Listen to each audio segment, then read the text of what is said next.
تلاوت کی ہوئی آیتیں 17واں پارہ سورہ حج آیت نمبر 25 سے بات باقی رہ گئی ہے۔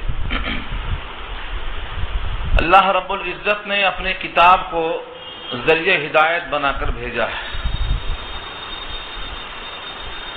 لیکن لوگوں نے اس کتاب کو ذریعہ ہدایت نہیں سمجھا، ذریعہ برکت ہی تک سمجھ کر اسی پر فائدہ اٹھا کر اسی پر قناعت کر لیا ہے۔ ابھی جو آپ نظم سن رہے تھے، قرآن کی فریاد، اس کی جو ہیڈنگ ہے اس سے معلوم ہوتا ہے کہ قرآن فریاد کرتا ہے، قرآن اللہ سے فریاد کرتا ہے۔ جو بندہ قرآن کریم کے حقوق ادا کرے گا، قرآن اس کی سفارش کرے گا، اور جو حقوق ادا نہیں کرے گا اس کا مواخذہ بھی کرے گا، اللہ سے شکوہ کرے گا کہ اس بندے نے میرا حق ادا نہیں کیا۔ قرآن کریم کے حقوق پر مستقل باتیں ہو چکی ہیں۔ اللہ نے اس کتاب کو ذریعہ ہدایت بنا کر بھیجا ہے، لیکن کچھ لوگ ہیں جو اس کتاب سے لوگوں کو دور رکھنا چاہتے ہیں، مختلف عنوان سے۔ کبھی کہتے ہیں کہ یہ قرآن سمجھ میں نہیں آ سکتا، کبھی کہتے ہیں قرآن سمجھنا انتہائی دشوار ہے۔ جب اللہ نے نہیں کہا کہ قرآن سمجھنا دشوار ہے تو اس کتاب پر آپ کا یہ تبصرہ کس دلیل کی روشنی میں ہے؟ کیا ایسا نبی نے کہا ہے کہیں کہ قرآن سمجھنا دشوار ہے؟ کیا ایسا اللہ نے پوری کتاب میں کہیں کہا ہے کہ قرآن سمجھنا دشوار ہے؟ پھر آپ کے پاس کیا ماخذ ہے؟ کس بنیاد پہ آپ کہتے ہیں کہ قرآن سمجھنا دشوار ہے؟ آپ محسوس کریں گے قرآن کو اللہ نے اتنا آسان بنایا ہے۔ سورہ قمر پارہ 27 میں اللہ نے خود کئی دفعہ بتکرار فرمایا ہم نے قرآن کو بہت آسان بنایا ہے، للذکری، نصیحت قبول کرنے کے لیے۔ فہل من مدکر، تم میں ہے کوئی نصیحت قبول کرنے والا؟ جس کتاب کو اللہ آسان بتاتے ہوں اسی اللہ کے ماننے والے بندے اسی کتاب کو مشکل بتاتے ہیں، یہ تو خدا سے تصادم ہے۔ قرآن کریم کی کوئی آیت یہ نہیں دعویٰ کرتی ہے کہ قرآن سمجھنا مشکل ہے، بلکہ آپ دیکھ رہے ہوں گے کیا یہاں جتنے لوگ بیٹھے ہیں سب MA BA PhD پاس ہیں عربی سے، اور جب اٹھ کر جاتے ہیں 1 گھنٹے کے بعد تو دماغ میں کچھ نہ کچھ باتیں ضرور سمجھ میں آتی ہیں، قرآن کریم کے ضابطے سمجھ میں آتے ہیں۔ آپ کا دل آپ کو فتویٰ دے گا کہ یہ بات صحیح ہے کہ ہاں قرآن سمجھ میں آتا ہے، جبکہ قرآن کریم کی عربیت کی بالکل بیسک ابتدائی چیزیں بھی لوگوں کو نہیں معلوم ہے، لیکن پھر بھی ایک عام دیہاتی بھی قرآن سنتا ہے تو سمجھ میں آتا ہے۔ لیکن یہ کہنا کہ قرآن سمجھ میں نہیں آئے گا، یہ ایک قسم سے لوگوں کو حق سے بھٹکانا ہے۔ اس آیت میں یہی بات کہی گئی، ان الذین کفروا ویصدون عن سبیل اللہ، بے شک جو لوگ کفر کرتے ہیں، جنہوں نے کفر کیا، ویصدون عن سبیل اللہ، اور روکتے ہیں اللہ کے راستے سے۔ اللہ کا راستہ کون سا راستہ ہے؟ جنت میں جانے تک انبیاء کرام کے توسط سے جو کتابیں آئیں ان تمام پر چلنے والا کہاں پہنچے گا؟ جنت پہنچے گا۔ تو جنت میں جانے سے روکتے ہیں جو لوگ، قرآن سے روکنا یہ بھی یصدون عن سبیل اللہ کی ایک شکل ہے۔ یصدون عن سبیل اللہ، اللہ کے راستے سے روکتے ہیں۔ اللہ کا راستہ کوئی ایسی سڑک کا نام نہیں ہے، بلکہ اللہ کا راستہ سے مراد اللہ کی رسی، جس کو پکڑ کر اللہ تک پہنچ جائیں، وہ رسی قرآن ہے۔ خود قرآن کے بارے میں اللہ کے نبی فرماتے ہیں ہوا حبل اللہ المتین الممدود من السماء الى الارض، یہ اللہ کی مضبوط رسی ہے جو لمبی ہے زمین سے آسمان تک، اس کو پکڑ لو، یہ رسی ٹوٹ نہیں سکتی، ہاں ہاتھوں سے چھوٹ سکتی ہے۔ تو جو لوگ کہتے ہیں قرآن مت سنو، سمجھ میں نہیں آ سکتا، یہ اللہ کے راستے سے بھٹکانے والے لوگ ہیں۔ جو بندہ ان سے چوکس ہو کر، کیئرفل ہو کر قرآن کو ہاتھ میں لیتا ہے، راستہ مل جاتا ہے، اور جو قرآن کی طرف نہیں مائل ہوتا ہے ان کے بھول بھلائیوں میں ہمیشہ جاہل ہو کے پڑا رہتا ہے۔ قرآن کا کچھ نہیں بگڑتا۔ قرآن سے کوئی غافل ہے، قرآن کا حق ادا نہیں کرتا ہے، تو قرآن کا نقصان نہیں ہے، جو قرآن سے غافل ہے اسی کا نقصان ہے۔ قرآن چونکہ غنی کا کلام ہے اس لیے سب سے غنی ہے، بے نیاز ہے۔ تمہیں حاجت ہے قرآن کی جنت میں جانے کے لیے، قرآن تو ہادی ہے، رہنمائی کرنے والا ہے، تم نے قبول کیا تب بھی اس کی شان میں کچھ کمی نہیں آئے گی، اور قبول نہیں کیا تب بھی کمی نہیں آئے گی۔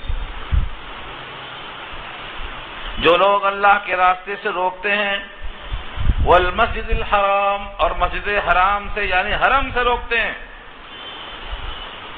نبی صلی اللہ علیہ وسلم کو اور صحابہ کو سن 6 ہجری میں لوگوں نے روکا تھا۔ روکنے کے لیے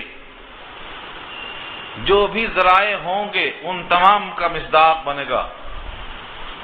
وہ حرم سے مراد پورا علاقہ ہے مسجد حرام کا۔ الذی جعلناہ، جس حرم کو ہم نے بنایا۔ اس کو حرم کس نے بنایا؟ حرم کو حرم ہم نے بنایا، وہ ہمارا گھر ہے، اور ہمارے گھر میں آنے کے لیے ہر بندہ برابر حق رکھتا ہے۔ یہ کس نے کہا؟ خود اللہ نے کہا جعلناہ للناس سواء، برابر بنایا ہم نے لوگوں کے لیے۔ برابر کا مطلب جعلناہ، ہم نے بنایا ہے اس کو، للناس، لوگوں کے لیے۔ کیسا بنایا؟ سواء، برابر۔ جتنا اس میں حق آپ کا ہے اتنا میرا بھی ہے، جتنا کسی اہل عرب کا ہے اتنا اہل ہند کا بھی ہے۔ زمین کے چپے چپے میں جو بھی اللہ کا بندہ ہے، ہر بندے کا بندہ ہونے کے حیثیت سے اس میں برابر حق ہے۔ اس حق کو حق کی ملکیت نہیں کہیں گے، ہاں کہ میں تو اب متولی ہو گیا، اب میں جو چاہوں کروں۔ تولیت نہیں ملتی۔ کیسا حق ہے، کتنا حق ہے، کس انداز کا حق ہے، اس کے جملے میں آ رہا ہے۔ رکوع کرنے میں ہم اور وہ برابر، سجدہ کرنے میں ہم اور وہ برابر، قیام کرنے میں ہم اور وہ برابر، تلاوت کرنے میں، طواف کرنے میں، مطاف میں گھومنے میں، کہ تمام عبادات میں اہل عرب اور اہل ہند برابر۔ اہل حرم جتنا حق رکھتے ہیں اس سے استفادہ کرنے کا ہر مومن بندہ اتنا ہی حق رکھتا ہے، کمی نہیں ہوگی اللہ کے پاس سے عطا ہونے میں۔ برابر رکھا ہم نے، سواء، برابر۔ العاکف فیہ والباد، اب سواء کا تعلق آگے سے بھی ہو سکتا ہے۔ سواء العاکف فیہ والباد، برابر ہے دیہاتی اور شہری، باہر آنے والا، وہاں رہنے والا، سب برابر۔ العاکف والباد، باد کے معنی بادیہ نشین، بادیہ کہتے ہیں جنگل والوں کو، مراد ہے باہر سے آنے والے۔ اور العاکف اعتکاف معنی وہاں رہنے والے، جمنے والے، ٹھہرنے والے۔ جو وہاں رہتا ہو وہ بھی برابر، جو اس میں کہیں باہر سے جنگل سے آیا ہو وہ بھی برابر۔ کسی کی بندگی میں کوئی دخل دینے کا حقدار نہیں ہے۔ ایسا حرم جہاں سے شکار کرنا منع ہے، گھاس کاٹنا منع ہے، کسی چھاؤں میں سے جانور کو اٹھا کر خود بیٹھنا منع ہے، اور جہاں اپنے باپ کا قاتل مل جائے تو اس کو قصاص میں قتل کرنا منع ہے، باہر لانا۔ حضرت عبداللہ ابن عمر مینا کے حدود میں ایک خیمہ لگاتے اور ایک خیمہ باہر لگاتے، اور جب نوکروں کو یا کسی کو کچھ تنبیہ کرنا ہوتا، کھانے میں نمک کم ہو گیا، اصلاح کرنے کی بات کرنا ہے، تو دوسرے خیمے میں جاتے، وہاں غلام کو بلا کر بولتے حرم کے حدود میں ڈانٹنا بھی مجھے جرم لگتا ہے۔ خیمے کے باہر جاتے، سب کے واسطے برابر رکھا اللہ نے حق۔ چاہے کوئی کہیں کا بھی آدمی ہو، ہر بندہ اس میں اپنا حق برابر رکھتا ہے، مگر اس کا مطلب نہیں کہ اس کو خرید سکتا ہے، خریدنے کی نہیں۔ حدود حرم جو بھی اللہ نے بنایا ہے، اس کی حدود جہاں تک ہیں، اس کو بیچا نہیں جا سکتا، خریدا نہیں جا سکتا، استفادہ کیا جا سکتا ہے۔ البتہ مسجد حرام کے علاوہ، جہاں تک مسجد حرام کا حدود ہیں، اس کے علاوہ جو زمینیں ہیں وہ بھی حرم ہیں، لیکن ان کو بیچنے خریدنے کا حکم جائز رکھا۔ چنانچہ حضرت عمر رضی اللہ تعالیٰ عنہ نے اس میں ایک مکان کو خریدا اور قیدیوں کے واسطے قید خانہ مقرر کر دیا تھا۔ تو خریدنا اور بیچنا درست ہے۔ مسجد حرام کا حصہ سب کے لیے برابر ہے، اس کے علاوہ جو حصہ ہے وہ بھی حرم کہلاتا ہے، حرم کے حدود میں آتا ہے وہ، لیکن وہاں کا خریدنا اور بیچنا درست ہے۔ اللہ فرماتے ہیں ہم نے اس گھر کو بنایا ہے قابل عظمت۔ اب اگر کوئی اس کے اندر الحاد کرتا ہے، بے دینی کی بات کرتا ہے، شرک کی بات کرتا ہے، ظلم کی بات کرتا ہے، ہم کو برداشت نہیں۔ وَمَن يُرِدْ فِيهِ بِإِلْحَادٍ وَمَن يُرِدْ اور جو ارادہ کرے گا فِيهِ اس حدود میں بِإِلْحَادٍ الحاد کے معنی بے دینی، دین کے علاوہ کوئی کام یہ الحاد کہلاتا ہے۔ اصل میں ہمارے پاس قبروں کی دو شکلیں ہیں، ایک قبر ہے جس کو ہم صندوقی کہتے ہیں اور ایک قبر ہے جس کو ہم بغلی کہتے ہیں۔ بغلی کو لحد بھی کہا جاتا ہے۔ لحد کے معنی آتے ہیں بغلی، بغل میں چلے جانا، اوپر سے کھودتے ہیں صندوق کی طرح، نیچے اترنے کے بعد سائڈ میں چلے جاتے ہیں، تو اس کو الحاد کہتے ہیں، لحد ہے وہ۔ حضور نے فرمایا الشق لنا واللحد لغیرہ، یعنی صندوقی ہمارے لیے ہے اور لحد دوسروں کے لیے۔ بچوں کے واسطے تو بہرحال جائز ہے۔ تو وہ قبروں کی شکلیں ہیں، مجھے یہاں اس سے بحث نہیں کرنا ہے، بتانا صرف یہ ہے کہ لحد کے معنی سائڈ میں آنے کے آتے ہیں، یعنی جو صراط مستقیم کی ڈگر ہے، جو حرم میں کرنے کے احکامات ہیں، جو آداب اور ضوابط ہیں، ان سے جو ہٹنا چاہے گا اور نئی راہ نکالے گا، نیا راستہ تجویز کرے گا، وَمَن يُرِدْ فِيهِ بِإِلْحَادٍ بِظُلْمٍ ظلم کر کے، سختی کر کے، شرک اور کفر کر کے، نُذِقْهُ مِنْ عَذَابٍ عَلِيمٍ تو ہم اس کو چکھائیں گے المناک عذاب، دنیا میں بھی چکھائیں گے، آخرت میں بھی چکھائیں گے۔ کچھ سزائیں ایسی ہیں جو دنیا میں ظاہر ہوتی ہیں، اور یہ بھی کہا جا سکتا ہے کچھ جرم ایسے ہیں جن کی سزا دنیا میں بھی مل جاتی ہے، دنیا میں مل جاتی ہے، جس میں سے ایک ماں باپ کے نافرمانی کی سزا ہے، دنیا میں ملتی ہے۔ اگر کوئی جان بوجھ کے ستانا چاہے گا، مجبور ہے کسی بھی نام پر، تو اللہ معاف کریں گے۔ اب مجبوری کی شکلیں الگ الگ ہیں، لیکن ستانے کی نیت اگر ہے تو سزا پائے گا۔ اسلام کے خلاف جھنڈا اٹھا کر امیر کی مخالفت کرتے ہوئے بغاوت کرنا، باغی اسلام کو بھی سزا ملتی ہے دنیا ہی میں۔ یہاں اشارہ اسی کی طرف ہے، اگر کوئی ظلم کر کے اس حرم کے حدود میں الحاد اور کفر اور زندیقیت کرے گا، شرک کرے گا، تو ہم اس کی سزا چکھائیں گے۔ نُذِقْهُ مِنْ عَذَابٍ عَلِيمٍ۔ اللہ نے حرم کو محفوظ بنایا ہے۔ حرم محترم کی مکمل تاریخ، مکمل داستان کہ اللہ نے اس حرم کو کیسے بنایا ہے۔ تاریخ مکہ، تاریخ حرم، اس حرم کو، اس حدود کو اللہ نے خود فرمایا ہے کہ پہلا مکان اس زمین پر وہی ہے جو بیت اللہ کہلاتا ہے۔ ان اول بیت وضع للناس، چوتھے پارے کی آیت گزر چکی ہے، پہلا گھر ہے یہ۔ معلوم ہوا زمین پر کوئی گھر تھا ہی نہیں، یہ پہلا گھر بنایا اللہ نے، اپنا گھر۔ اس گھر کو اللہ نے بنایا فرشتوں سے، اس کے بعد آدم کے ہاتھوں سے، پھر طوفان نوح میں یہ پورا کا پورا چلا گیا، ساری کائنات ڈوب گئی، یہ بھی چلا گیا۔ پھر اللہ نے ابراہیم سے وہ کام لیا، اس کے بعد کی آیت میں آ رہا ہے وَإِذْ بَوَّأْنَا لِإِبْرَاهِيمَ مَكَانَ الْبَيْتِ، ابراہیم کو ہم نے اس گھر کی نشاندہی کر دیا کہ یہاں بناؤ میرا گھر۔ ابراہیم کو نشاندہی کرنے کی ضرورت کیوں پیش آئی؟ کیونکہ طوفان نوح میں اس کی بنیادیں تک نکل گئی تھی۔ ان بنیادوں پر حضرت نوح نے جو تعمیر دیکھا تھا، اس تعمیر پر اللہ نے فرشتوں کو بھیج کر ابراہیم رہنمائی کر دیا کہ یہاں آپ بنائیے۔ ابراہیم کی تعمیر، پھر اس کے بعد زمانے جاہلیت میں اس کی تعمیر، پھر نبی صلی اللہ علیہ وسلم نے چاہا کہ میں اس خانہ کعبہ کی تعمیر کو پھر سے کر دوں ابراہیم کے طرز پر، لیکن لوگوں کا زمانہ کفر سے قریب ہے، لوگ کہیں گے خانہ کعبہ کو گرانا اس کی بے حرمتی ہو رہی ہے، نئے نئے اسلام میں آئے ہیں، بدعت جائیں گے لوگ، حضور نے چھوڑ دیا۔ عبداللہ بن زبیر کا زمانہ آیا تو انہوں نے نبی صلی اللہ علیہ وسلم کی خواہش کے مطابق خانہ کعبہ کی تعمیر کیا،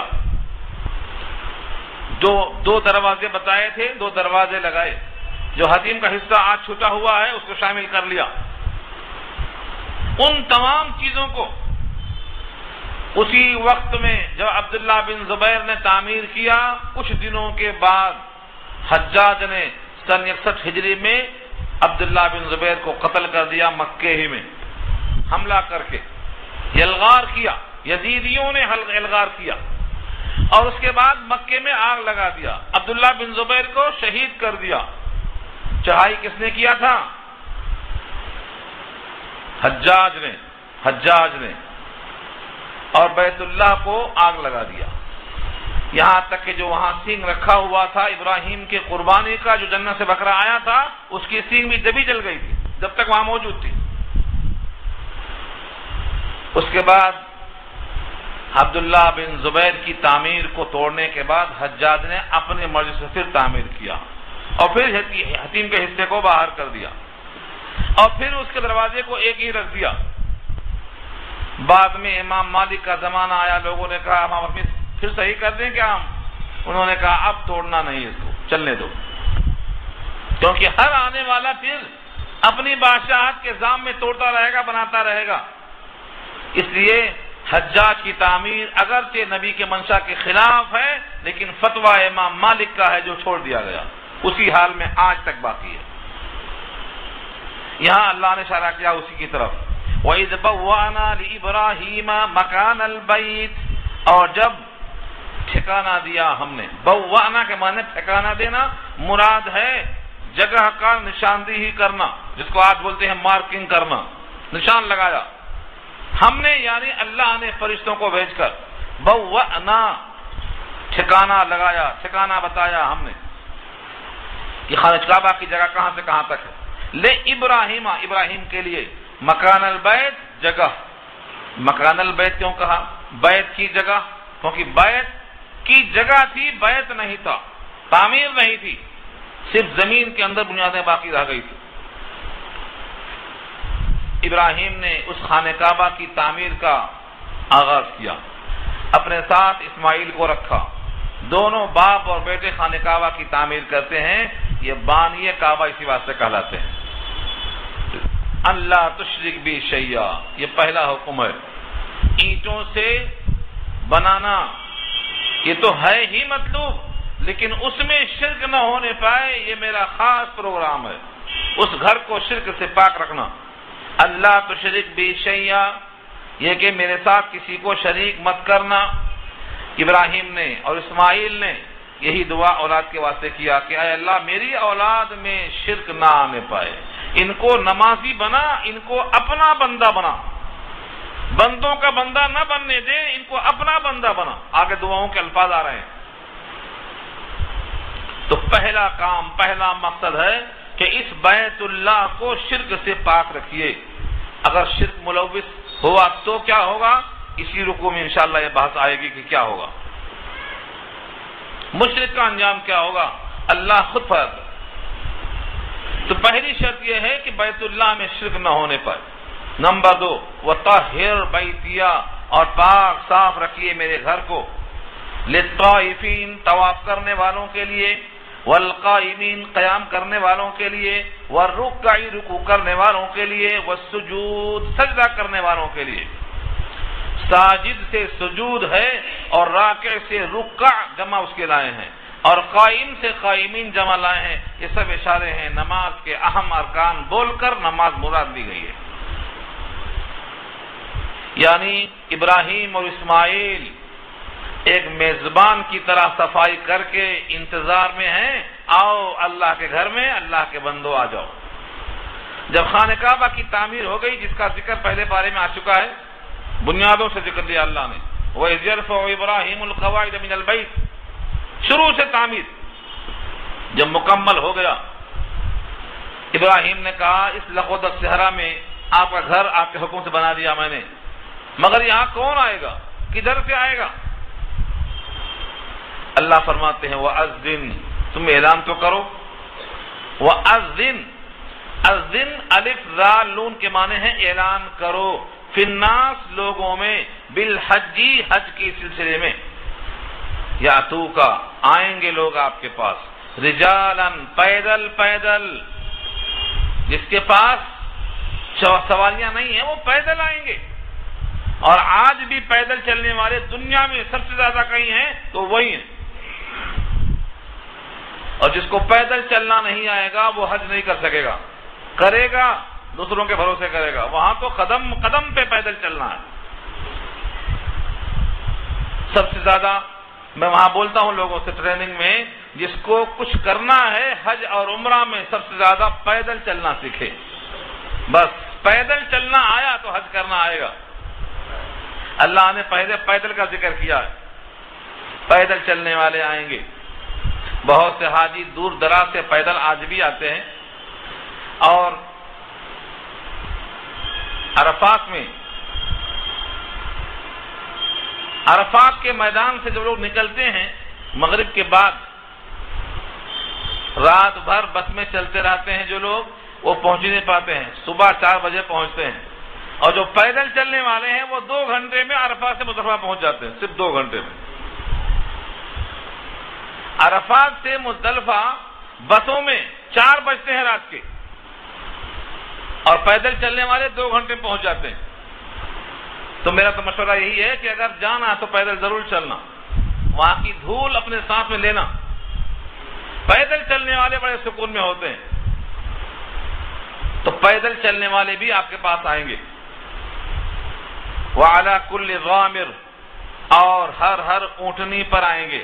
ضامر کہتے ہیں ایسی اونٹنی جو راستے میں سفر کرتے کرتے کرتے کرتے دبلی ہو گئی ہو، کھانا راستے میں، ہری گھاس راستے میں، کوئی صحیح چیز نہیں ملی، سفر مسلسل ہے، دبلی ہو گئی، ایسی اونٹنی کو ضامر کہتے ہیں۔ وَعَلَى كُلِّ ضَامِرٍ، اور ہر دبلی اونٹنیوں پر آئیں گے، یا اتینا آئیں گے، کہاں سے آئیں گے؟ من کل فجن، من کل فجن، فج کہتے ہیں راستے کو، اور عمیق عمق سے بنا ہے، گہرا راستہ مراد ہے، کوئی اونچائی سے آئے گا، کوئی گڑھے سے آئے گا، کوئی نشیب و فراز سے آئے گا، دنیا والے جانے کہاں سے، کس خطے سے کھنچ کے آنے چاہتے ہیں، اشارہ اسی کی طرف ہے۔ فجن سے ہر راستہ جو عمومی راستہ ہے، اور عمیق سے مراد گہری وادیاں ہیں۔ عمیق گہرائی کو کہا جاتا ہے، گہرائی، عمق، مراد یہ ہے، ہمارے کسی بھی جملے میں آپ سنتے ہوں گے 3 چیزیں ہوتی ہیں، ایک طول ہے، ایک عرض ہے، یہ عمق ہے۔ طول کے معنی لمبائی، اور عرض معنی چوڑائی، اور عمق کے معنی گہرائی، اسی سے بنا ہے یہ عمیق۔ تو گہرائی کا مطلب کیا ہے؟ ایسی جگہوں سے نکل کے آئیں گے کہ آپ کو اندازہ نہیں کہاں سے آئیں گے۔ چنانچہ ہر روز آج یہ مشاہدہ ہو رہا ہے کہ سارے عالم سے لوگ کھچے چلے آتے ہیں۔ ابراہیم نے جب اعلان کیا تھا خدا کے حکم سے کہ اعلان تو کرو، جس کو آنا ہے وہ آئیں گے، حدیث میں آتا ہے اس وقت جو لوگ پیدا بھی نہیں ہوئے تھے لیکن دنیا میں ان کو حج لکھا ہے، انہوں نے بھی ابراہیم کے اس اعلان پر لبیک کہا تھا، آج بھی لبیک اسی بنیاد پر ہے۔ حاجی کہتا ہے لبیک اللہم لبیک، اے اللہ میں حاضر ہوں، تو کیا اللہ نے بلایا ہے؟ ہاں، لیکن توسط سے ابراہیم کے بلایا۔ ابراہیم کو حکم اللہ نے دیا تھا حج کے واسطے تم اعلان کرو کہ میرا گھر بن گیا، آؤ۔ ابراہیم نے خدا کے حکم سے اعلان کر دیا، ہر حاجی دیوانہ وار لبیک کہتے ہوئے پہنچتا ہے، یہ ابراہیم کی آواز پر لبیک ہے جو خدا کے توسط سے آواز لگائی گئی۔ وَأَذِّن فِي النَّاسِ، اعلان تو کرو، لوگ آئیں گے، پیدل بھی آئیں گے، سواریوں پر آئیں گے، جتنے حاجی لبیک کہتے ہیں یہ سب اسی پر لبیک کہتے ہیں۔ اور جتنے لوگوں پر حج لکھا ہوا ہے یہ بہرحال ان کی روحوں نے لبیک کہا ہے، اور جن کی روحوں نے کئی بار لبیک کہا ہے وہ کئی بار حج کریں گے۔ اور حج کرنا انسان کے اپنے بس کی بات نہیں ہے، اللہ حج کراتے ہیں۔ توفیق دینا بہت بڑی بات ہے، کسی بھی نیک کام کی توفیق اصل ہے۔ کیا آپ سمجھتے ہیں کہ آپ قرآن سننے خود ہی آ گئے ہیں، یا اللہ کی توفیق ہے؟ آپ کو دل میں یہ بات ڈالنا یہ توفیق ہے، یہ اللہ کا انتخاب ہے۔ غریبی اس میں حائل نہیں ہو سکتی ہے۔ غریبی سے آدمی یہ نہ سمجھے کہ میں غریب ہوں حج نہیں کر سکتا۔ اگر اس نے روح نے لبیک کہا تھا تو غریبی کوئی چیز نہیں ہے۔ غریبی اور مالداری یہ آتی جاتی نظر آتی ہے۔ تو اللہ تعالیٰ نے لبیک کہلوایا، جن روحوں سے وہ سب کے سب آج پہنچنے والے ہیں۔ لیشہدوا منافع لہم، تاکہ مشاہدہ کریں وہ اپنے منافع کا۔ لیشہدوا مشاہدہ کریں، منافع منفع کی جمع ہے، کبھی دینی نفع کبھی دنیاوی نفع۔ دنیاوی نفع اگر مقصود ہے اصلاً تب تو منع ہے، ہاں ضمناً اصل تو حج کی نیت ہے، لیکن چلتے چلاتے دنیا کا فائدہ بھی ہو جائے تو اس میں کوئی حرج نہیں، درست ہے یہ۔ لیکن جانے کا پروگرام اسی سے، حج کا مقصد نہیں ہے بلکہ مقصد دنیا کمانا کاروبار کرنا ہے تو یہ مطلوب نہیں ہے، ہاں ضمناً دونوں فائدہ ہو سکتا ہے۔ لیشہدوا منافع لہم، تاکہ مشاہدہ کریں وہ اپنے منافع کا، دنیاوی بھی اور دینی بھی۔ ثواب ملنا، حج کا فریضہ ادا ہونا، اللہ کی رضامندی ہونا، یہ سب کیا ہے؟ دینی فائدہ ہے۔ دنیاوی فائدہ کیا ہے؟ قربانی کا گوشت کھانا، چلتے پھرتے کاروبار کر لینا، تجارت کچھ نہ کچھ ہو جانا، یہ سب کیا ہے؟ یہ دنیاوی فائدے ہیں، دونوں جائز، مگر ضمناً ہونا چاہیے، اصلاً تو آپ کا مقصد رضا الہی ہونا چاہیے۔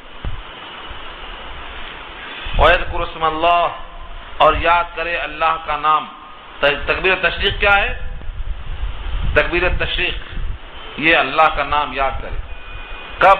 فی ایام معلومات، ایام یوم کی جمع ہے، معلومات مانے متعین، متعین دنوں میں اللہ کا نام لیتا رہے۔ تکبیر اور تشریق جو 3 دن کثرت سے پڑھی جاتی ہے، 13ویں کی فجر سے 13ویں کی 9ویں تاریخ کی فجر سے 13ویں کی عصر تک جو ہم تکبیر تشریق یہاں پڑھتے ہیں، یہ اسی سے مراد ہے۔ اللہ کے ناموں کو مخصوص طریقے پر لینے کا حکم دیا اللہ نے، اور وہاں پر خاص طور سے جو ایام منا کہلاتے ہیں وہ سب تشریق کے ایام ہیں۔ الایام منا کلھا التشریق، وہاں جتنے بھی دن گزارنے ہیں سب تشریق کے ہیں، وہاں اللہ کو یاد کثرت سے کرنا ہے۔ علی ما رزقہم، اس شکرانے پر کہ اللہ نے ان کو رزق دیا ہے۔ کیسا رزق دیا ہے؟ سب سے بہترین رزق، من بہیمۃ الانعام، یعنی چوپائے۔ انعام کہتے ہیں، نعم کی جمع ہے چوپائے، اور بہیمہ کے معنی بہم کے آتے ہیں، ایسے چوپائے جو خاص طور سے تیار ہوئے ہیں قربانی کے لیے۔ قربانی ہر ایک کی نہیں ہوتی، بہت سے 4 پیر والے ہیں لیکن سب کی قربانی نہیں ہوتی، ان میں سے جو قربانی کے لیے مخصوص ہیں انہیں کی قربانی ہو سکتی ہے۔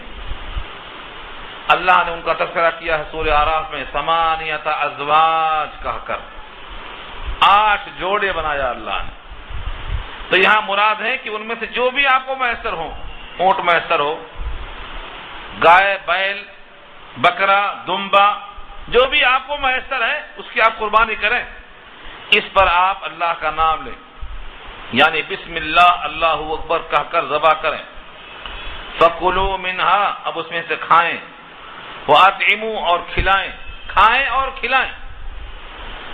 وہاں پر بہت سے قسم کے گوشت ہوتے ہیں، ایک تو یہ قربانی کا جانور ہے، امیر غریب سب کے لیے کھانا جائز ہے، کھائے کھلائے، لیکن فَكُلُوا جو امر ہے یہ ایسا نہیں کہ کھانا واجب ہے۔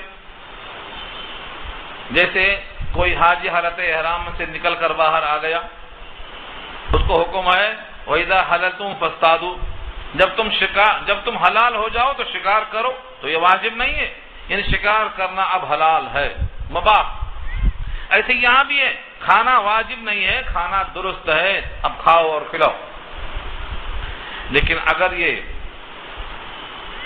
دم تمتع نہیں ہے اور دم قران نہیں ہے، بلکہ آپ پر کوئی غلطی کا جرمانہ ہے جس کو نام دیا ہے دم جنایت کا۔ دم جنایت کا مطلب کوئی ایسی غلطی کیا جس کی بنیاد پر دم لازم آیا، دم جنایت کہتے ہیں۔ مثلا ہم کو پہلے کنکری مارنا ہے، اس کے بعد قربانی دینا ہے، اس کے بعد بال کٹوانا ہے، لیکن پہلے بال کٹوا دیا، قربانی بعد میں کر رہا ہے، تو ترتیب ہمارے پاس واجب ہے حنفیہ کے ہاں، وہ ساقط ہو گئی۔ اب آپ نے کیا کیا؟ ترتیب کے خلاف کر دیا، تو آپ کو اس کی بنا پر ایک دم دینا واجب ہے، اس کا نام دم جنایت ہے۔ اس میں سے کھانا جائز نہیں ہے، دم جنایات میں سے کھانا جائز نہیں ہے، چاہے وہ جنایت کی کوئی بھی شکل ہو، ان کو غریبوں ہی کو دینا پڑے گا۔ البتہ جو قربانی کا جانور ہے، چاہے وہ دم تمتع ہو اور یا تو دم قران ہو یا عام قربانی ہو، اس میں سے کھاؤ اور کھلاؤ کا حکم دیا اللہ نے۔ فَكُلُوا مِنْهَا وَأَطْعِمُوا الْبَائِسَ الْفَقِيرَ، کھاؤ اس میں سے اور کھلاؤ فقیر کو۔ کون سا فقیر؟ البائس، بیچارہ۔ کون سا بیچارہ ہوتا ہے؟ جو سخت پریشانی میں ہوتا ہو اس کو البائس کہا جاتا ہے، البائس الفقیر، سخت محتاج، مصیبت زدہ اور محتاج کو البائس کہا، جس کو ہم اردو میں کہتے ہیں بیچارہ، بہت غریب ہے۔ بیچارہ کیا ہے؟ یہ البائس ہے، سخت محتاج، ایسے کو اللہ باعث کہتے ہیں۔ کھاؤ اور کھلاؤ۔ خانہ کعبہ میں اب آئیں گے طواف زیارہ کرنے کے لیے، قربانی ہو گئی، قربانی کے بعد سر کے بال نکال دیے، نہا دھو کر کپڑے پہن کر اب خانہ کعبہ میں طواف کرنے آئیں گے۔ طواف کرنے سے پہلے حکم ہے کہ خوب اچھی طرح نہا لو، کپڑے پہننا ہے۔ اس نہانے میں میل کچیل صاف کر لو، ناخن کاٹ لو، بال درست کر لو۔ ثم لیقضوا تفثهم، ثم پھر لیقضوا تاہیے کہ پورا کریں، تفثهم، تفث کے معنی آتے ہیں نہ نہانے کی وجہ سے جو میل جم جاتا ہے، ناخن نہ کاٹنے سے جو میل بہ جاتا ہے، یہ تفث میں آتا ہے۔ سب میل کچیل کو صاف کرنا چاہیے۔ وَلْيُوفُوا نُذُورَهُمْ، اور چاہیے کہ پوری کریں اپنی نظر۔ نظر، نذور اس کی جمع ہے۔ نظر سے مراد کیا ہے؟ نظر واجب ہے، نظر سب کو ماننا ضروری نہیں ہے، اگر کوئی مانتا ہے تو اس پر واجب ہے۔ اب چونکہ خانہ کعبہ کا سفر ہے، اب تو آسانیاں ہیں سفر کی، تکلیف وہاں ہے بھیڑ کی وجہ سے، ورنہ اس زمانے میں سفر میں مشکلیں ہوتی تھی، وہاں بھیڑ کم ہوتی تھی۔ آج بھیڑ ہے، راستہ آسان ہے، جب راستہ مشکل تھا بھیڑ کم تھی۔ ایسے موقع پر بہت سے لوگ گھر سے نکلتے تو نظر مانتے۔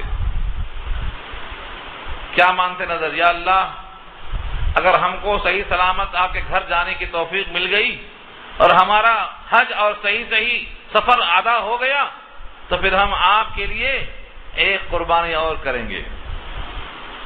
یہ کیا ہے؟ یہ نظر ہے، نظر مان لیا ہے تو وَلْيُوفُوا نُذُورَهُمْ، نظر پوری کرو۔ بہت سے لوگ نظر مانتے ہیں، نظر ماننا جائز ہے، لیکن یاد رکھ لو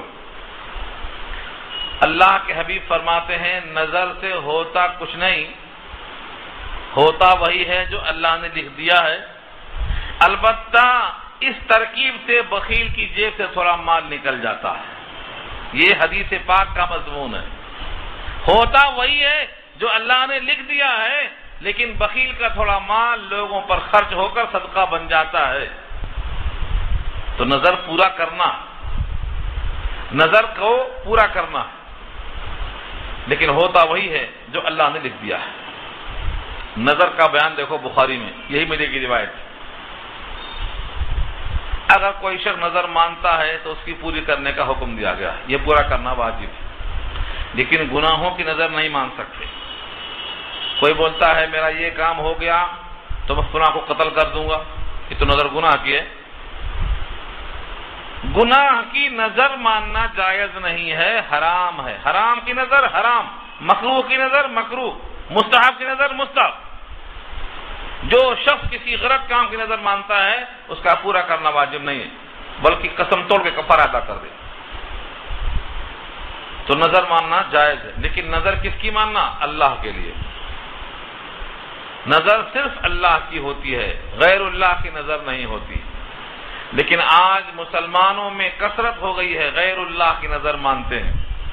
جہاں جائیں گے وہاں ناڑا باندھ کے آ جائیں گے، بولیں گے ان کی نظر، ایک بکرا ان کو، ایک مرغا ان کو، مرغا اور بکرا ان کو پیش کرتے ہیں۔ حدیث میں آتا ہے یہ شرک ہے، اللہ کے ساتھ شرک ہے۔ نظر ماننا صرف اللہ کے لیے جائز ہے، کسی اور کے واسطے درست نہیں۔ اس پر بہت سی حدیثیں، بہت سے واقعات ہیں، لیکن نظر کے بارے میں اتنا ہی معلومات رکھنا کافی ہے کہ نظر ماننا ہے تو حلال چیز میں اور اللہ سے بس۔ نظر غیر اللہ سے درست نہیں ہے اور نظر حرام چیزوں کی درست نہیں ہے۔ اب جو نظر ہے پوری کرنا ہے پوری کر لو۔ وَلْيُوفُوا نُذُورَهُمْ وَلْيَطَّوَّفُوا بِالْبَيْتِ الْعَتِيقِ، اور چاہیے کہ وہ طواف کریں بالبیت العتیق۔ عتیق بیت کی صفت ہے، اور عتیق کے معنی آزاد۔ کس سے آزاد ہے؟ ہر جابر سے، ہر سرکش سے، ہر ظالم سے یہ گھر آزاد ہے، اس پر جو ہاتھ ڈالے گا بچے گا نہیں، یہ آزاد ہے۔ اس گھر کی شان، کوئی اس کی وقار کو کھوئے گا تو اپنا آخرت تباہ کرے گا۔ قرب قیامت میں ایک قوم آئے گی جو بیت اللہ کی اینٹ سے اینٹ بجا دے گی۔ کتاب الفتن ابن ماجہ دیکھو، ابن ماجہ صحیح ستہ میں سے ایک کتاب کا نام ہے، اس کے ایک چیپٹر کا نام ہے ابن ماجہ میں کتاب الفتن، فتنے کا بیان۔ اس میں ملے گا آپ کو قرب قیامت میں ایک قوم پیدا ہوگی، اس کی ناک چپٹی ہوگی، پڈلیاں گھٹی ہوئی ہوں گی، بطن بڑا اس کا گھٹا ہوا مضبوط ہوگا، سب صفتیں بتایا اللہ کے نبی نے۔ لیکن یہ کب ہوگا؟ قیامت کے عین قبل، گویا قیامت کے علامات میں سے ہے۔ تب تک یہ گھر اللہ نے بالکل بنایا ہے کہ آزاد ہے۔ وَلْيَطَّوَّفُوا بِالْبَيْتِ الْعَتِيقِ، طواف کریں خانہ کعبہ کے لیے۔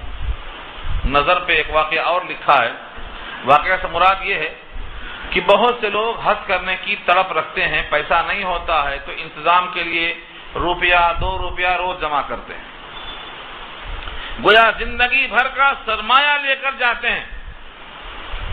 دنیا میں کوئی سفر اتنا زیادہ کہ زندگی کا سارا سرمایہ لگا دیں تب بھی پہنچنے کی تمنا ہو، یہ بیت اللہ کے سفر کو حاصل ہے۔ لیکن اللہ نے ایک وعدہ کر لیا ہے کہ جو میرے اس گھر کے لیے سچی نیت سے آئے گا، سارا سرمایہ لگانے والا ہمیشہ کے لیے غنی بن جائے گا، کبھی فقیر نہیں ہو سکتا۔ کسی حاجی کو آپ نے فقیر دیکھا ہے تو مجھے بتائیے گا، کسی حاجی کو، بشرطے کہ اس کا حج اللہ کی خاطر ہوا ہو۔ کبھی کوئی حاجی فقیر نہیں ہو سکتا، اور اللہ کا وعدہ ہے جو میرے واسطے میرے گھر میں آتا ہے وہ ایسا واپس کر کے بھیجتا ہوں جیسے ماں کے پیٹ سے ابھی پیدا ہوا ہے، ایک گناہ کا دھبا نہیں رہے گا۔ من حج للہ فلم یرفث ولم یفسق رجع کیوم ولدتہ امہ، اس کی ماں نے جس دن پیدا کیا تھا کیسا تھا اس کا نام اعمال، ایسا کر کے میں واپس بھیجوں گا جو میرے واسطے آئے گا۔ یہ ہے فائدہ اصل بیت عتیق کا۔ خانہ کعبہ میں ایک پتھر حجر اسود ہے جو گناہوں کو سک کر لیتا ہے۔ جب نکل کے جنت سے آیا تھا تو وہ پتھر بالکل سفید تھا، لیکن ابن آدم کی خطاؤں کو چوستے چوستے وہ آج حجر اسود بن گیا۔ اسود کے معنی کالا، سیاہ ہو گیا ہے، ہمارے گناہوں کو سک کر لیتا ہے، وہ چوس لیتا ہے۔ جب سارے گناہ وہ چوس لیتا ہے تو نام اعمال میں کچھ نہیں بچتا ہے، تو ایسا لوٹتا ہے حاجی جیسے ماں کے پیٹ سے پیدا ہوا ہے۔ اسی لیے دنیا کی خاطر ماج کے پیسہ مت رکھو، اگر اللہ نے دیا ہے تو پہلی فرصت میں یہ کام کرو۔ اس خانہ کعبہ کا جو احترام کرے گا، اللہ فرماتے ہیں ذالک ومن يعظم حرمات اللہ فهو خیر له عند ربی۔ ذالک مانے یہ ہے اس کی فضیلت، اس کو تم لے لو، یہ مطلب ہے اس کا۔ یہ بات تو ہو چکی۔ ومن يعظم، جو تعظیم کرے گا، حرمات اللہ، اللہ کے حرمات کی، حرمات مانے جو قابل احترام چیزیں ہیں جن کو اللہ نے محترم بنایا، یہ حرمات ہیں، ان کی جو تعظیم کرے گا فَهُوَ خَيْرٌ لَهُ، تو وہ بہتر ہے اس کے لیے، عند ربہ، اس کے رب کے پاس۔ جن چیزوں کا احترام اللہ نے کرنے کا حکم دیا ہے، جو ان کا احترام کرے گا اللہ کے پاس پہنچے گا تو اس کا فائدہ اس کو معلوم ہوگا۔ ذَلِكَ وَمَن يُعَظِّمْ حُرُمَاتِ اللَّهِ فَهُوَ خَيْرٌ لَهُ عِندَ رَبِّهِ وَأُحِلَّتْ لَكُمُ الْأَنْعَامُ إِلَّا مَا يُتْلَى عَلَيْكُمْ، اور حلال کیے گئے تمہارے واسطے چوپائے سوائے ان مخصوص کے جن کی تم پر تلاوت کی جائے گی، آئندہ وہ آیتیں آئیں گی، اور کچھ تذکرہ اس کا پیچھے بھی آ چکا ہے کہ تم پر کیا کیا حرام ہے۔ حرمت علیکم المیتۃ والدم ولحم الخنزیر، تمہارے واسطے میتہ حرام ہے، خنزیر حرام ہے، خون حرام ہے، اور وہ جانور جس پہ اللہ کے غیر کا نام لیا گیا ہو وہ بھی حرام ہے، اور جو نام تو اللہ کا لیا گیا ہو لیکن کسی اللہ کے غیر کو خوش کرنے کے لیے اس کی جان دی گئی ہو وہ بھی حرام ہے۔ جو کسی مخصوص مقام پر لے جا کر ذبح کیا گیا ہو کسی اللہ کے غیر کو خوش کرنے کے لیے وہ بھی حرام ہے۔ اگر اللہ کے نام پہ ذبح کرنا ہے تو اللہ تو یہاں موجود ہے، یہاں سے کہیں لے جانے کا مطلب یہ ہے کہ وہاں کسی اور کی نظر کرنا ہے۔ اللہ واضح فرماتے ہیں تمام چوپائے تمہارے واسطے حلال ہیں مگر وہ مخصوص چوپائے جن کا تذکرہ تم پر کیا جائے گا، لہذا فَاجْتَنِبُوا الرِّجْسَ مِنَ الْأَوْثَانِ، بچو تم گندگی سے بتوں کی۔ اوثان، اوثان وثن کی جمع ہے، واو سے نون، وثن کے معنی بت۔ بت گندے کیوں ہیں؟ بت گندے نہیں ہیں، بت تو پتھر کے ہیں، صاف ستھرے ہیں وہ۔ بتوں کی گندگی یعنی بتوں کو خدا ماننا، اس عقیدے کی گندگی۔ من الاوثان فاجتنبوا الرجس من الاوثان، بچو تم گندگی سے بتوں کی۔ واجتنبوا قول الزور، اور بچو تم جھوٹی بات سے۔ قول الزور، زور کے معنی جھوٹی بات۔ نبی صلی اللہ علیہ وسلم نے جھوٹی بات کو گناہ کبیرہ میں شمار کیا، گناہ کبیرہ۔ امت کا کوئی حصہ آج خالی نہیں ہے جو اس کو گناہ کبیرہ سمجھتا ہو عملاً، جس کو دیکھو جھوٹ بول رہا ہے، اور جب سے یہ موبائل نکلا ہے جب سے تو ہر ایک جھوٹ بول رہا ہے۔ آپ کہاں ہیں؟ میں نام پلی پہ ہوں بولتا ہے، رہتا ہے آبٹ پہ، اس کی مجبوری ہے۔ بندوں کا خوف اتنا غالب ہے کہ سچ بولنے پہ قادر نہیں ہے۔ بندوں کا خوف اتنا غالب نہیں ہونا چاہیے کہ سچ نہ بول سکے۔ آپ جہاں ہیں وہاں بولیے، کیا کرے گا کوئی انسان آپ کا؟ کسی کے بس میں ہے کچھ؟ ساری کائنات مل کے نقصان پہنچانا چاہے تو اتنا پہنچائے گی جتنا لکھ دیا ہے اللہ نے، اور ساری کائنات مل کے نفع دینا چاہے تو اتنا ہی دے گی جتنا لکھ دیا ہے اللہ نے۔ پھر جھوٹ کس کے واسطے بول رہے ہیں آپ؟ گھر میں ابا نہیں ہے بول دو، ابا سن رہے ہیں، سو رہے ہیں گھر میں، تو یہ قول زور ہے، یہ جھوٹی بات ہے۔ جھوٹی بات بولنا، جھوٹی گواہی دینا، جھوٹے وعدے کرنا، یہ سب کے سب گناہ کبیرہ میں سے ہیں، ایمان میں سے نہیں ہے، یہ نفاق میں سے ہے یہ۔ لہذا ان سے بچنے کا حکم دیا ہے۔ بتوں کی گندگی سے بچو۔ یہ کیوں کہا؟ کیونکہ خانہ کعبہ میں 360 بت رکھے ہوئے تھے، ان کو نبی صلی اللہ علیہ وسلم نے سن 8 ہجری میں صاف کیا ہے۔ اللہ کی زمین پر کسی غیر کو اللہ بننے کا حق کہاں سے دیں گے اللہ؟ اللہ کا مطلب یہ ہے ساری کائنات کے خالق اور مالک ہیں، ساری مخلوق ان کی مملوک ہے۔ اب کوئی دوسرا ان کی جگہ لے رہا ہے تو اللہ کو یہ بات برداشت نہیں ہے، اسی کا نام شرک ہے۔ آپ کے گھر میں کوئی آ جائے، میں گھر کا مالک ہوں، یہ میری بیوی ہے، یہ میرے بچے ہیں، تو کیا کریں گے آپ؟ تم کہاں سے آیا؟ آپ سے باہر ہو جائیں گے۔ آپ کے گھر میں آپ کی بیوی، آپ کے بچے، کوئی آ کے بولتا ہے یہ سب میرے ہیں۔ اس زمین پر، اس آسمان کے درمیان میں جتنی چیزیں ہیں سب مخلوق ہیں، مملوک ہیں، خالق ایک اللہ ہے۔ لہذا اس معبود کو چھوڑ کر کسی اور کو آپ بنا لیں معبود، تو یہ اللہ کو پسند نہیں آ سکتا۔ کسی سے بچنے کا حکم دیا ہے، فَاجْتَنِبُوا الرِّجْسَ مِنَ الْأَوْثَانِ، بتوں کی گندگی سے بچو اور بچو جھوٹی باتیں کرنے سے۔ حنفاء للہ، یکسو ہو اللہ کے لیے، غیر مشرکین بہ، نہ کہ اس کے ساتھ شرک کرتے ہوئے۔ اب یہاں سے اصل جملہ ہے، دیکھو آپ، غیر مشرکین بہ، غیر کے معنی نہ، مشرکین شرک کرنے والے، بھی اس کے ساتھ شرک کرنے والے مت ہو۔ حنفاء للہ، اللہ کے یکسو ہو۔ حنفاء کے معنی کیا ہے؟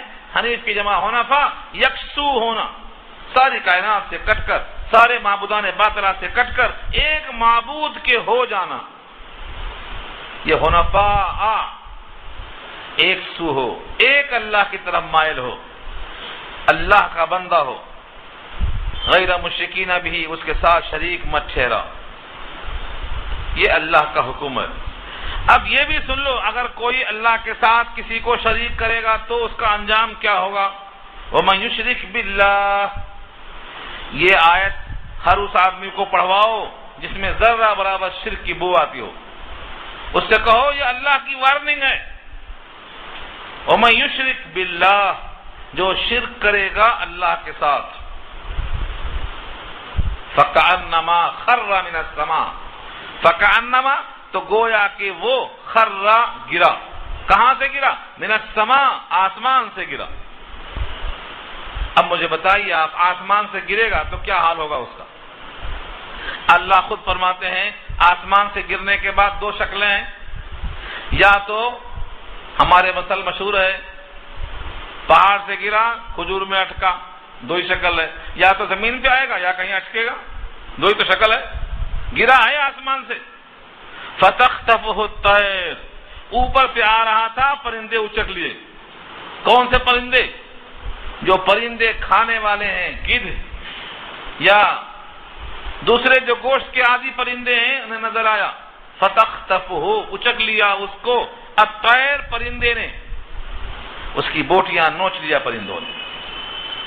او یا تو پرندے کو ہاتھ نہیں لگا تو کہاں آئے گا؟ نیچے آئے گا، نیچے پڑا پڑا خشک ہو جائے گا تو کیا ہوگا؟ تہوی بہی الریح، ریح مانے ہوا، ہوا اس کو اڑا کے پھرے گی، دور لے کے جائے گی، فی مکان سحیق، کہاں لے کے جائے گی؟ مکان کے معنی جگہ، اور سحیق کے معنی بہت دور دراز۔ اصل میں سحیقہ کے معنی پیسنے کے آتے ہیں، پیسنے کے، پیس کے چٹنی کر دینا، بورا بورا کر دینا۔ تو سحیق کے معنی کیا ہے؟ ہوا اس کو کسی دور دراز میں لے جا کر اڑا اڑا کے اس کے ریشے ریشے کر دے گی۔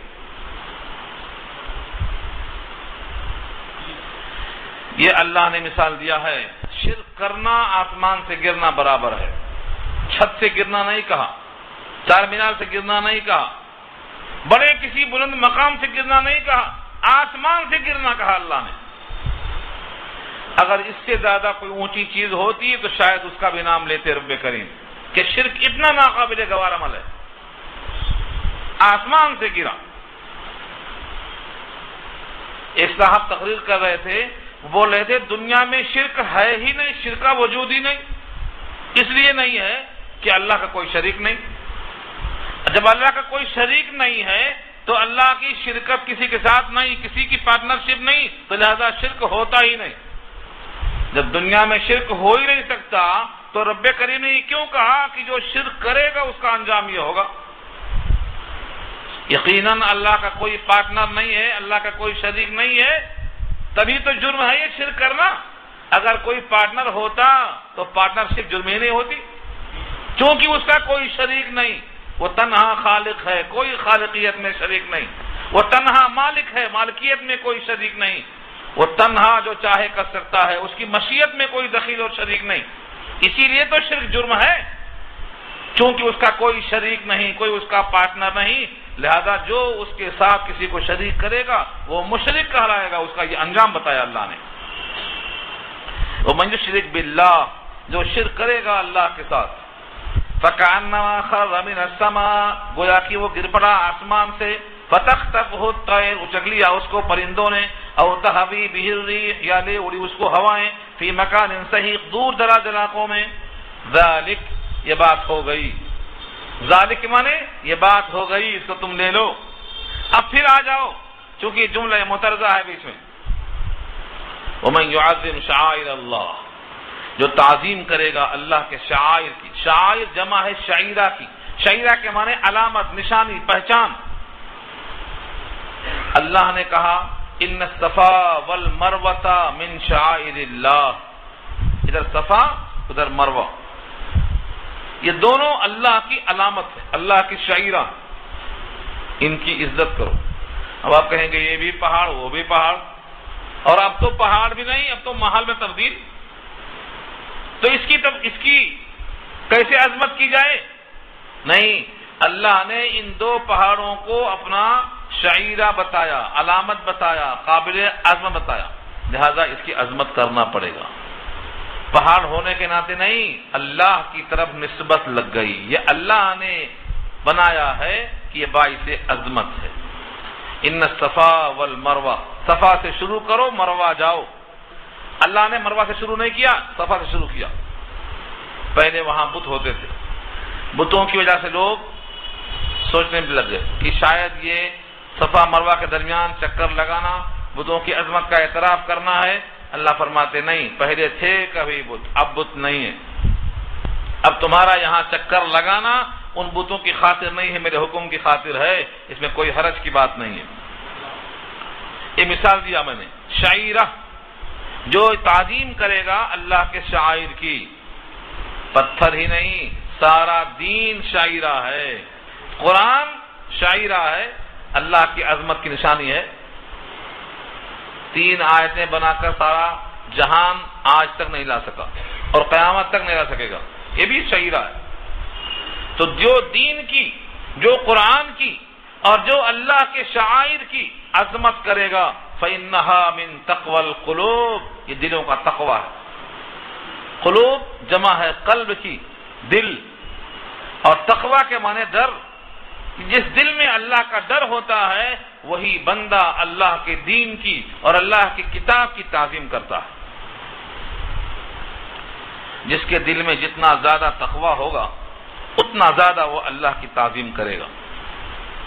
لَكُمْ فِيهَا مَنَافِعُ إِلَىٰ أَجَلٍ مُّسَمًّى ثُمَّ مَحِلُّهَا إِلَى الْبَيْتِ الْعَتِيقِ، ذَلِكَ، یہ بات ہو چکی جو شخص دین خداوندی کی اور ان یادگاروں کا پورا لحاظ کرے گا تو ان کا لحاظ رکھنا خدا تعالیٰ سے دل کے ساتھ ڈرنے سے ہوتا ہے۔ اب فرمایا لَكُمْ فِيهَا مَنَافِعُ، ایک وقت معین تک تمہیں فوائد حاصل کرنا ہے، لکم تمہارے لیے، فیہا اس میں، منافع منفع کی جمع ہے، نفع کی چیزیں، الی اجل مسمى ایک وقت مقررہ تک، ثم محلها، پھر کیا ہوگا؟ ہدی بننے کے بعد اس کو ذبح کرنا، کس کو؟ اس قربانی کے جانور کو جو تم ساتھ لے کے آئے ہو۔ اصل میں شعیرہ جس طرح مروہ کو بولتے ہیں، دین کو بولتے ہیں، اس علامتی چوپائے کو بھی شعیرہ کہتے ہیں جس کو ذبح کرنے آپ لے کے آئے ہیں۔ پہلے زمانے میں لوگ جب اونٹ کو لے کے آتے تھے تو اس کے گلے میں چپل کا ہار پہناتے، چپل کا، دور سے لوگ دیکھتے، ارے یہ تو خانہ کعبہ جا رہا ہے۔ چپل کا مطلب یہ اللہ کے لیے ذلیل ہونے جا رہا ہے، اللہ کی خاطر کٹنے جا رہا ہے، اس کو ہاتھ مت لگاؤ۔ اور بعض کہتے ہیں شعیرہ علامت کو کہا جاتا ہے، جب جاتا ہے جانور تو اس کے دائیں طرف یا بائیں طرف نیزہ مار کے ایک زخم لگا دیتے ہیں تو خون ٹپکتا رہتا، وہ خون علامت ہے، شعیرہ اسی کو کہا گیا ہے کہ یہ شعیرہ اور یہ جانور اللہ کے راستے میں وقف ہو چکا ہے، اب انہیں اللہ کے بندوں کو چھڑنے کی ضرورت نہیں۔ تو راستے کے جاہل، راستے کے ڈاکو بھی ان کا احترام کرتے تھے۔ خانہ کعبہ کی عظمت کا یہ حال تھا، اب انہیں کوئی چھیڑتا نہیں تھا۔ تو یہاں اسی کو مراد دیا ہے کہ تمہارے لیے اس میں ایک منافع ہے، منافع حاصل کرنا ہے۔ اب وہ اونٹ پر بیٹھنا بہتر سمجھتے نہیں لوگ، چلے جاتے اونٹ کو پیدل اور خود بھی پیدل۔ حالانکہ حکم یہ ہے اگر کوئی سواری اور نہیں ہے تو اس پر آپ بیٹھ سکتے ہیں، لیکن زمانے جاہلیت میں یہ بات دماغ میں بیٹھ چکی تھی کہ جو اللہ کے لیے وقف ہو چکا ہے اب اس پر بیٹھنا درست نہیں ہے۔ چنانچہ بخاری نے ایک واقعہ نقل کیا ہے، ایک صاحب تھک گئے تھے پیدل چلتے چلتے اور اونٹ کو اشعار کیا تھا، یعنی اس کو زخم لگا کر کے خون ٹپکایا تھا، وہ جا رہا تھا۔ آپ نے کہا اس پر بیٹھ جا، ارکبھا، سوار ہو جا۔ وہ آدمی کہتا ہے یا رسول اللہ یہ تو بدنا ہے، یہ تو ہدی ہے۔ آپ نے کہا ارکبھا، پھر کہتا یا اللہ یا رسول اللہ یہ تو ہدی ہے۔ آپ نے کہا ارکبھا، 3 دفعہ آپ نے ٹوکا، 3 دفعہ۔ اس کا مطلب یہ ہے کہ اگر کوئی جانور دوسرا تمہارے پاس سواری کا دستیاب نہیں ہے تو اپنے آپ کو مشقت میں ڈالنے سے بہتر یہ ہے کہ تم سوار ہو جاؤ۔ اتنا زیادہ اس پر سواری کرنا ممنوع نہیں ہے، یہ قابل عظمت ہے، لیکن تمہاری ضرورت کو پورا کرنے میں عظمت اسے کم نہیں ہو جائے گی، تم سوار ہو سکتے ہو۔ اشارہ اسی کی طرف ہے کہ ایک معینہ مدت تک تم سواری کر سکتے ہو، سامان لا سکتے ہو، پھر ثم محلھا، پھر اس کا مقام اور محل کیا ہے؟ الی البیت العتیق، اس کے ذبح یعنی حلال ہونے کا موقع کہاں ہے؟ بیت عتیق ہے۔ بیت عتیق سے مراد پورا کا پورا حرم ہے۔ اب اس کے لیے مخصوص مقام حرم کا حصہ طے کیا گیا ہے، مینا کا مقام، وہاں جا کے ذبح کرنا ہے۔ اس ذبح کرنے کے بعد اب حاجی اس میں سے کھائے گا اور کھلائے گا اور جو چاہے گا وہ پورا کرے گا۔ اصل دیکھا جائے تو اس کے بعد کا رکوع بھی اسی کا جز ہے، اور اس میں بھی بہت سے مباحث ہیں قربانی کے تعلق سے، اس کے گوشت کے تعلق سے، لیکن ابھی مزید 1 گھنٹہ آپ نہیں بیٹھ سکتے، اور اگر بیٹھ جائیں گے تو آئندہ مشکل سے آئیں گے، اس لیے 1 گھنٹہ ہی اس کو رکھیں گے ہم، تاکہ دل میں بشاشت باقی رہے اور طلب باقی رہے۔ اللہ تعالی عمل کرنا آسان فرمائے۔